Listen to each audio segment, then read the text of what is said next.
It started with my first psychotic episode when I was in London trying to become famous by writing down poems and creating crazy stories and walking into talent celebrity agencies uninvited, trying to get auditions and stuff. And during that time, that first psychotic episode, I would see TV advertisements on buses, because in London there's loads of those, and I would feel like something in them was directly talking to me to give me more signs and encouragement to pursue my fighting off these people that have injected me with the virus and becoming famous so that I could handle them and, defeat the evil of the world in a very psychotic way. And so the more signs I would see, the stronger my delusion would become. And shortly after that, I would be hospitalized for the first time. And that's when I was left in the room for 3 days without seeing a doctor, and decided that the people working at the hospital were actually part of the enemy. And so I lied to leave the hospital. And that meant that the symptom kind of continued and has continued for like the last 12 years with varying degrees of severity. The way that it manifested as soon as I'd left London and left the hospital was that I used to ride my bike to a local cafe that had free Wi-Fi because I didn't have Wi-Fi where I was. And so I would watch Vivo trailers, I think they were at the time. Like they were Vivo song trailers or don't know actually, what would you call them? Song videos, video songs, I'm not sure. And I would watch those and I would be mesmerized because all of the subtle scenes in the song and all the symbology would draw me in, and I would think that the song was about me. And so if it was a love song, the celebrity was singing the love song to me, and I was separated by this Truman show like delusion, and they were somehow trying to break me free of this delusion and send me the encouragement that I needed. And that went on for months. I would always sit on the park bench and I would just watch these videos over and over and over and over again. And I would have some favorites that I enjoyed, and then I would have some favorites that I didn't enjoy. And I would just become obsessed with looking into media and how that media became about me. And obviously, I wasn't aware that this was not a normal experience back then, or even halfway through my journey, my years. And so I would then, as I would have more negative experiences and things got darker and the delusions got a lot darker as I wasn't succeeding in becoming famous or any, making it big and being able to fight this evil, and did the opposite and went onto the streets and into very unfavorable living conditions, I would become more defeated. And so I would start seeing signs of danger, and then I would avoid all forms of media because it was speaking to me. And one of the heights of this was my friends took me to watch a film, and it like I was getting so much signs that the film was about me. It made me physically sick. I was retching. I had to, once I got to my car, I was just retching and all this stuff. And so after a while of that, like films were so intense to watch because there was just like something in the films that was speaking to me that made me so uncomfortable.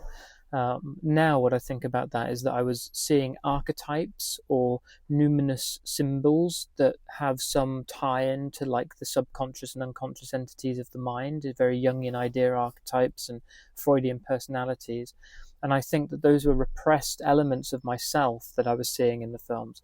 But either way, it made life quite difficult because whenever I would try to work, I was quite unlucky. They either have the radio on or like the TVs on. I worked for Sky at one point, and they had TVs on where they were having these song videos. What were they called? I don't know what they're called. Music videos, right? And so I would be watching the music videos, and I would be like, "Oh my god, they're communicating with me." And I remember having to sit at my desk, just like looking at the keyboard and try to ignore that as much as possible. It was a really nightmarish experience once it got darker. And then it would kind of change into the films being about me in some way, and that was then quite delusional in terms of what it made me think up. The experience of it, really, I don't know how to really explain it other than that, say I made this about you, the watcher, the person watching this YouTube video, and I made it specifically about you, but I didn't kind of covertly say it was about you. I didn't really say it directly to you. I just used like an alt text to say it was about you. And that's kind of what the experience was like. And in fact, I only really learned in my late 20s what alt text even was. I never had any idea what alt text was. And so it's like that. That's what the experience is like. Like maybe someone's annoyed with you and they're using alt text, like, subtext to refer to you, but not directly. What they're saying is kind of about you, but you can't really say, well, you just said this, it's directly about me, and they can just gaslight you or whatever. And it's kind of like that experience. You're watching this music video and you're like, this is about me somehow, but I can't really tell how. And I think that that's what was going wrong with me in the psychoses, is that for some reason I was allocating some significance or individual connection to the music videos that was then making me feel that it was about me. But then in that feeling, I was building on thoughts to make it about me. And that's then what the spiral was that sucked me into the psychoses. It's a very interesting experience, and it's one that I have suffered even now, actually. So last night I was trying to watch Modern Family, which is a TV series that I watch while I'm eating food. And for some reason, Modern Family is kind of like a 50-50. Sometimes it engages me where I think that the episodes have been written specifically about me. Now, obviously, because I'm managing the condition a lot better, I can watch these series, and as soon as I feel like myself going into that, I can remind myself of all the years that has never been the case, and I can anchor myself in reality so that I can then start watching the real version of the show. It's actually very weird. I don't know how else to really explain it, but it's almost like it's being split, and I'm watching the Modern Family, and it's all about me. All of their references, all of the scenarios are relating to my individual life. That makes sense. The TV films normally do that. But it's in a way of where it's specifically about me and me alone, which is very narcissistic, really, when you say it out loud. But it's not narcissism. It's kind of like an involuntary narcissism, I suppose, because I don't want that to be happening. But that's kind of the way that I perceive that to be happening. And then when I'm able to calm myself down again, it's almost like it switches, and then it's just a normal TV show. But it took me a long time to be able to do that for myself, because otherwise when I was watching something, I would be absorbed into it thinking it's completely about me, and it would almost be like I couldn't break free from that experience, and so I would just avoid it altogether. But now it's quite good. I can just take the show and make it a normal show again. That doesn't make any sense, does it? But it does to me in a way. And so, yeah, I do still occasionally have it. And it's interesting. I think that the reason the Modern Family sets it off is because I used to watch the Modern Family back many years ago when I was in psychoses. And so back then I created a lot of thoughts that I think that the show triggers those thoughts in me. And so it sucks me into that kind of emotional gravity, if you like. And that's one way to look at it. That's a way of looking at it through my experience, at least.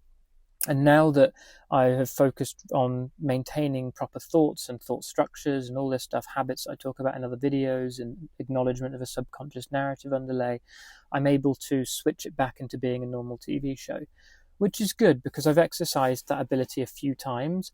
Sometimes a few 6-7 months ago, I went to the cinema and it was happening again, and noticing that early warning signs helped me bring it back. But it is a very tricky thing to do, and one day I'll make a YouTube video on how I do that properly. But yeah, that's when the TV shows and songs are about me, which is very strange. I've not heard anyone really talk about that, but it's a common experience for me over the last 12 years. And I guess another way to understand it is because I've set up these Truman Show delusions, which are like isolation delusions, that I'm in some form of surveillance bubble or experiment. Another way of looking out of it is that they're in some kind of other world. You never get to interact with celebrities or their world, do you really? And so it's kind of like a logical conclusion in a way to think that if I'm in this bubble, there must be people outside of the bubble, and there must be people outside of that simulation experimental bubble that are trying to communicate with me.